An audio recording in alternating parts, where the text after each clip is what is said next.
معکم anima کنتم، جہاں کہیں بھی تم ہوتے ہو اللہ تمہارے ساتھ ہوتا ہے۔ لیکن اس کا یقین قائم ہو جائے تو زمین و آسمان کا فرق واقع ہو جائے۔ یہی بات ہوئی حضور کے ساتھ۔ غار ہے، چھپے ہوئے ہیں محمد الرسول اللہ اور آپ کے وہ یار غار ابو بکر صدیق رضی اللہ تعالی عنہ۔ اقبال نے حضرت ابو بکر کی شان میں چند اشعار کہے صرف، لیکن واقعہ یہ ہے کہ بھاری بھاری نظموں پر اور قصیدوں پر بھاری ہے، طویل ترین نظمیں اور قصیدے ہوں ان پر بھاری ہے۔ ہمت ابو بکر کی ہمت جو ہے، کشت ملت را چو ابر، جیسے بارش سے کھیتی اپجتی ہے، ابو بکر کی ہمت اور عزیمت اس امت کو اسی طرح سینچنے والی ہے۔ ثانیے اسلام و غار و بدر و قبر،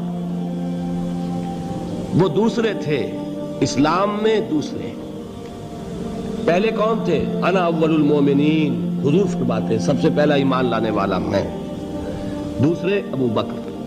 ویسے ہمارے ہاں یہ چلتا ہے اختلاف، حضرت علی پہلے ہیں کہ حضرت ابو بکر پہلے ہیں، لیکن اس میں بڑی خوبصورت تطبیق قائم کی ہے علماء نے اور بہت صحیح ہے۔ چار کے بارے میں فیصلہ ہی مت کرو کہ کون پہلے ہے، ان کی ایک عجیب تقسیم کر دی ہے۔ آزاد مردوں میں، بالغ مردوں میں سب سے پہلے ابو بکر، بچوں میں سب سے پہلے علی، خواتین میں سب سے پہلے خدیجہ، اور غلاموں میں سب سے پہلے زید ابن حارثہ۔ بڑی پیاری تقسیم ہے، یہ چاروں ہی پہلے ہیں، ہر ایک کے لیے اولیت ہے۔ اور واقعہ یہ ہے کہ اگر زمانی اعتبار سے تعین ہوگا تو پہلے خدیجۃ الکبریٰ آئیں گی رضی اللہ تعالی عنہ، کسی اور سے بات کرنے کی نوبت بعد میں آ سکتی ہے، پہلے تو اہلیہ محترمہ سے بات ہوئی، آتے ہی پہلی وحی ہوئی ہے، ابھی تبلیغ کا حکم نہیں تھا۔ کس کو بتایا واقعہ؟ ابھی اپنی نبوت کی تبلیغ کا تو حکم ہی نہیں آیا۔ واقعہ کس کا ہے؟ وہ خدیجہ کا ہے۔ جب کہا ہے کہ خشیت علی نفسی، مجھے اپنی جان کا اندیشہ ہے، تو کیا جواب دیا خدیجہ نے رضی اللہ تعالی عنہا؟ وہ صدیقۃ الکبریٰ ہے۔ صدیقات جو ہیں خواتین، ان میں چوٹی پر خدیجۃ الکبریٰ ہے رضی اللہ تعالی عنہا، اور صدیق جو مرد ہیں ان میں صدیق اکبر ہے ابو بکر صدیق رضی اللہ تعالی عنہ، لیکن صدیقات میں چوٹی پر۔ جب حضور نے فرمایا خشیت علی نفسی، کیا فرمایا، کیا عرض کیا، کیسے تسلی دی؟ نہیں نہیں، اللہ آپ کو ضائع نہیں کرے گا، آپ غریبوں کے ہمدرد ہیں، آپ مساکین کے تکالیف رفع کرنے والے ہیں، آپ بیواؤں کی سرپرستی کرتے ہیں، آپ مسافروں کی خدمت کرتے ہیں، اللہ آپ کو ضائع نہیں کرے گا۔ یہ یقین ہے اس خاتون کے اندر۔ خیر وہ ایک علیحدہ بات ہو جائے گی۔ میرے دل پر حضرت خدیجہ رضی اللہ تعالیٰ عنہ کی شخصیت کا بڑا گہرا نقش ہے، جو وہ کوئی اور ہی وقت اور موقع ہوا تو بیان ہوگا۔ بہرحال اقبال نے ایک مصرے میں جو چار اولیتیں جمع کر دی ہیں، ہمتیں او کشت امت را چو ابر، ثانی اسلام و غار و بدر و قبر۔ اسلام میں حضور کے بعد پہلے کون؟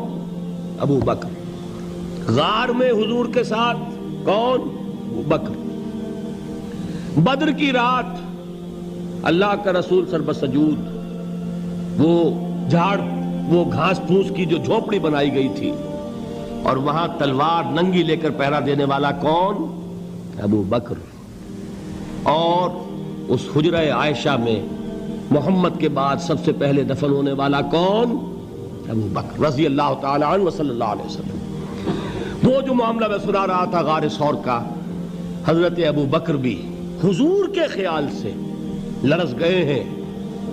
آپ کو یاد ہوگا کہ جا کر پہلے تمام جتنے سوراخ تھے انہیں بند کیا ہے، ایک سوراخ رہ گیا تھا جس کو بند کرنے کے لیے کوئی کپڑا نہیں تھا، وہاں اپنی ایڑی رکھی ہے، تب کہا ہے حضور سے تشریف لائیے، اور اپنے زانو پر حضور کو لٹایا ہے، اور وہاں کسی موذی جانور نے کاٹا ہے، حضور کی آنکھ لگ گئی تھی، اس وقت اس بل کے اندر جو بھی بچھو ہے کیا ہے واللہ عالم اس نے کاٹا ہے، اس کی تکلیف کی وجہ سے ابو بکر کی آنکھوں سے آنسو ٹپک گئے، حضور کے چہرے مبارک پر پڑے ہیں تو حضور جاگے ہیں معاملہ کیا ہے، ایڑی نہیں ہٹائی وہاں سے، مبادا وہ جانور وہاں سے نکل کر محمد الرسول اللہ کو کوئی گزن پہنچا دے، ابو بکر کی ایڑی ہے، جس طرح چاہے کھا لے، ختم کر دے، جان نکل جائے تب کوئی آنچ آئے محمد پر تو آئے، لیکن جیتے جی نہیں۔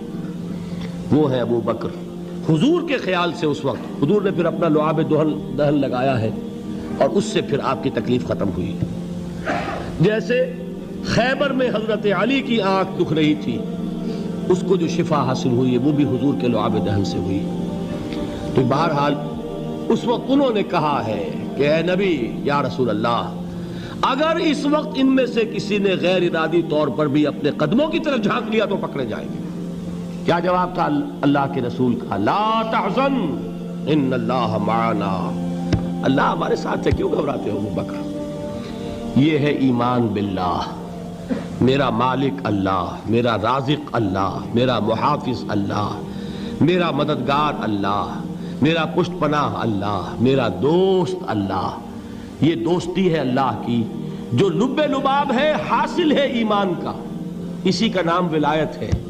اولیاء اللہ کے سروں پر سینگ نہیں ہوتے، جس کے دل میں ایمان راسخ ہو چکا ہو وہی اللہ کا ولی ہے، جسے اللہ پر یقین ہو چکا ہے وہی اللہ کا ولی ہے، جسے یقین ہے اللہ میرے ساتھ ہے، میرا مددگار، میرا پشت پناہ، میرا ساتھی، میرا دوست، میرا محبوب، میرا محب۔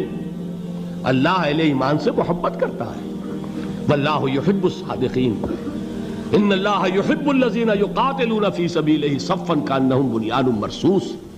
اللہ محبت کرنے والا، اہل ایمان محبوب، اور اہل ایمان محبت کرنے والے اللہ محبوب۔ والذین آمنوا اشد حبا للہ۔ آپ تصور کیجئے جسے یہ رشتہ ایمان یا رشتہ ولایت حاصل ہو جائے، الا ان اولیاء اللہ لا خوف علیہم ولا هم یحزنون، آگاہ ہو جاؤ، اللہ کے دوستوں کے لیے نہ کوئی خوف ہے نہ کوئی حزن ہے۔ اور میں بیان کر چکا تھا، خوف اور حزن کے خاتمے ہی کا نام امن ہے۔ زوال خوف، زوال حزن۔ یہ خوف اور حزن کیوں آتے ہیں بار بار؟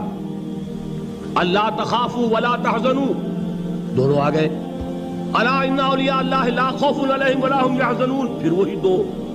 وہ کیوں ہے؟ خوف ہوتا ہے کسی مستقبل کی بات کا، یہ نہ ہو جائے، وہ نہ ہو جائے، یہ نقصان نہ پہنچ جائے، یہ تکلیف نہ ہو، یہ غضب نہ آ جائے، خوف ہے مستقبل سے۔ حزن ہے یہ کیوں ہوا، یہ نہیں ہونا چاہیے تھا، یہ میرا فلاں چیز میرے ہاتھ سے جاتی رہی ہے، فلاں موقع نکل گیا، اب بیٹھے ہوئے ہیں اندر ہی اندر کڑ رہے ہیں، صدمہ ہے اور رنج ہے۔ اور جو اللہ پر ایمان رکھتا ہے وہ جانتا ہے ما اصاب من مصیبت فی الارض ولا فی انفسکم الا فی کتاب من قبل ان نبرأها ان ذلک علی اللہ یسیر لکی لا تعصوا علی ما فاتکم ولا تفرحوا بما آتاکم واللہ لا يحب كل مختال فخور۔ اس زمین میں یا تمہاری جانوں میں کوئی تکلیف، کوئی مصیبت نہیں آ سکتی سوائے اس کے کہ جو اللہ نے لکھ دی ہو، اس سے پہلے کہ وہ ظاہر ہو۔ جس کو یہ حقیقت معلوم ہو گئی اس کو یہ طرز عمل اختیار کرنا چاہیے، جو چیز چھن جائے، جاتی رہے، چھوٹ جائے، اس پر افسوس نہ کرو۔ کس نے چھینی؟ دوست نے۔ دوست کے فیصلے پر شکایت، دوستی کو بٹا لگا رہے ہو، سر تسلیم خم ہے جو مزاج یار میں آئے۔ اگر دوستی ہے تو پھر تو تمہیں گردن جھکانی چاہیے کہ ہر چہ ساقی ماریخت عین الطاف است، جو بھی میرا ساقی میرے پیالے میں ڈال دے اس کا کرم ہے، جو اس کی طرف سے آئے اس پر کوئی رنج نہیں، کوئی صدمہ نہیں، کوئی غم نہیں، کوئی شکایت نہیں، کوئی شکوہ نہیں، اور جو ہوگا وہ اس کے اذن کے بغیر نہیں ہوگا، اور اس کا اذن ہوگا تو یقیناً میرے لیے خیر ہی خیر ہے، چاہے وہ ناگوار شے ہو، بظاہر مجھے اچھی نہ لگ رہی ہو، میری شارٹ سائٹڈنس میں مجھے وہ نظر آ رہی ہے کہ میرے لیے بری ہے، لیکن قرآن نے کہا ہے عسیٰ ان تکرہوا شیئا وہو خیر لکم وعسیٰ ان تحبوا شیئا وہو شر لکم واللہ یعلم وانتم لا تعلمون۔ ہو سکتا ہے تم کسی چیز کو ناپسند کرو، درحال ہے کہ اسی میں تمہارا خیر ہو، اور ہو سکتا ہے تم کسی چیز کو پسند کرو، درحال ہے کہ اس میں تمہارا شر ہو۔ اللہ جانتا ہے، تم نہیں جانتے۔ جب مجھے یہ بات معلوم ہو گئی میں نے اپنا معاملہ اللہ کے حوالے کیا. سپردم بے تو مایا خیش را تو دانی حساب کم و بیش را. اے رب جو تو چاہتا ہے وہ ہو، تیرے علم میں جو شے میرے لیے خیر ہے وہ ہو جائے. میری کوئی پسند نہیں، میری کوئی چاہت نہیں، یہ ہے راضی برضائے رب. اکبر الہٰبادی نے اسے کہا ہے رضائے حق پہ راضی رہ. یہ حرف آرزو کیسا؟ خدا خالق، خدا مالک، خدا کا حکم تو کیسا؟ جب میں آ گیا بیچ میں، میری پسند، میری مرضی، میری خواہش، میری چاہت، یہی تو شرک ہے. ما شاء اللہ کان وما لم یشاء لم یکن. جو اللہ نے چاہا وہ ہوا، جو اس نے نہیں چاہا نہیں ہوا. اختیار اس کا ہے، میرا تو نہیں. رضائے حق پہ راضی رہ، یہ حرف آرزو کیسا؟ خدا خالق، خدا مالک، خدا کا حکم تو کیسا؟ اقبال نے اسے کہا ہے فارسی میں. اب آپ کہیں اس کا ترجمہ بھی کرو تو وہ مجھے ذرا اس وقت کچھ بہت ہی بدذوقی کسی بات نظر آئے گی. جائیے پوچھئے کسی سے جسے فارسی آتی ہو. برو کشید ز پیچا کے ہست بود مرا، چوک دہا کے مقام رضا کشود مرا. مجھے تو تمام پیچ و خم سے نکال دیا اس مقام رضا نے. میں راضی برضائے رب ہوں، جو فیصلہ اس کا میں اس پر راضی.